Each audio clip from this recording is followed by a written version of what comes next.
I call Shane Arden. Mr Speaker, it's a pleasure to rise in support of the Crown Pastoral Land Rent for Pastoral Leases Amendment Bill. It's been interesting to listen to the speakers from the opposition about why they think this is not a good idea. There's one thing that has not been discussed by those speakers, however, Mr Speaker, and it's this. If you apply a amenity value to the lease setting and the Crown Pastoral Leasee no longer can afford to profitably farm the land, and so they make the call to leave, and no other leasee can farm the land profitably, then what happens? Well, it returns to the Crown, of course. That's what happens. And the merinos go. And if you extrapolate that across the whole of the 230 leases, then you take off 6 million merinos. It's been stated in this debate that there is no value to the Crown of this activity. I understand it's about $300 million worth of export earnings. And it was commented earlier by a previous speaker that we're in a ridiculous situation where one of our iconic brands like Icebreaker can no longer meet the demand for the product, the raw product that they need from our own country, and are looking to source that product from elsewhere. So you take 6 million merinos off the high country and you take out $300 million worth of export earnings, then what happens? So now the Crown has a liability, probably to the tune of a further $300 million to maintain that land.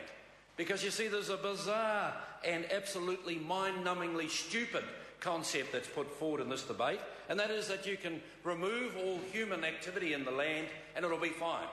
Just leave it alone, it'll be fine.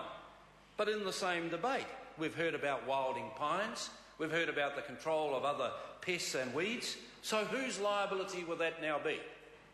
And what we've seen, Mr Speaker, in the case of St James Station and Birchwood, where the Crown did intervene, decided that these were of substantial conservation value and paid five times in one case the actual livestock value of the property, that we have had massive increase in cost to the Crown balance sheet.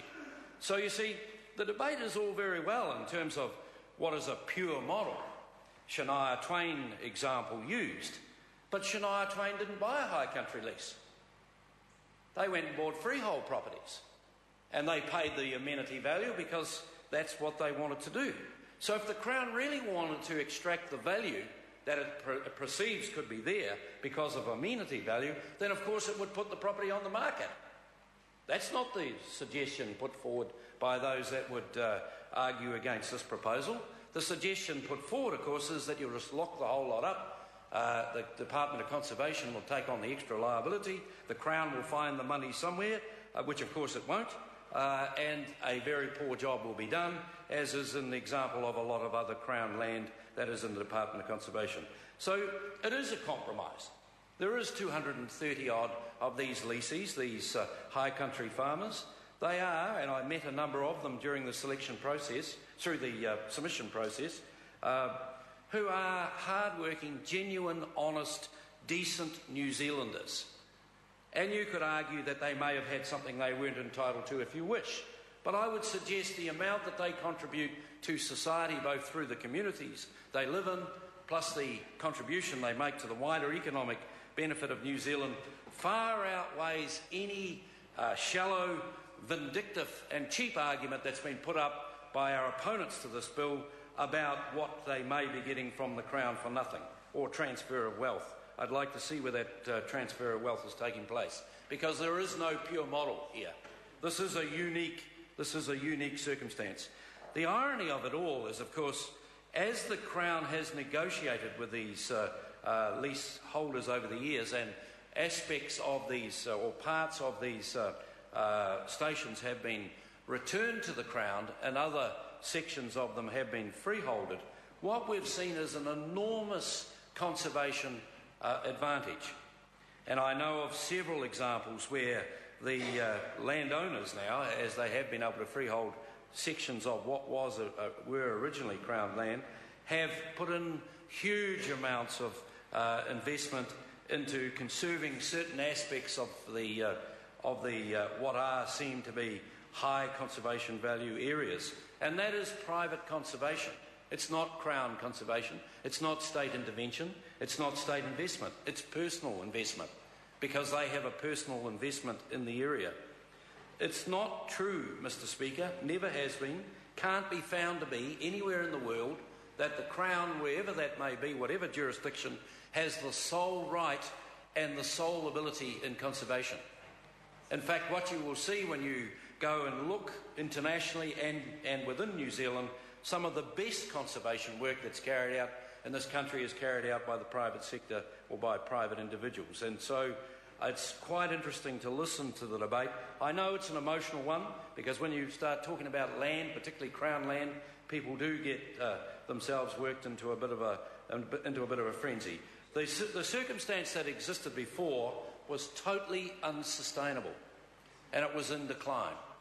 And we had submitter after submitter who were leaseholders submit that to us.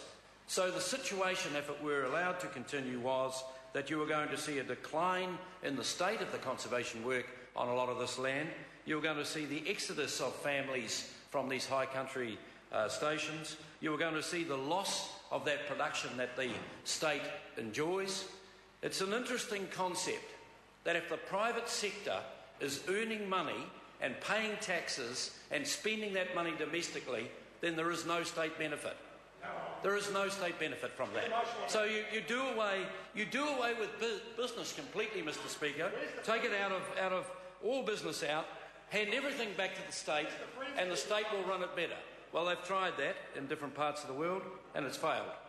The experience has been that it does not work. So I suggest to those on the other side that have that view that they should go actually and have a look at the basics of some of this and decide where do you strike that balance. And I think, Mr. Speaker, that when you look at where the bill is headed and you look at what has gone into the construction of it, certainly the status quo was unsustainable.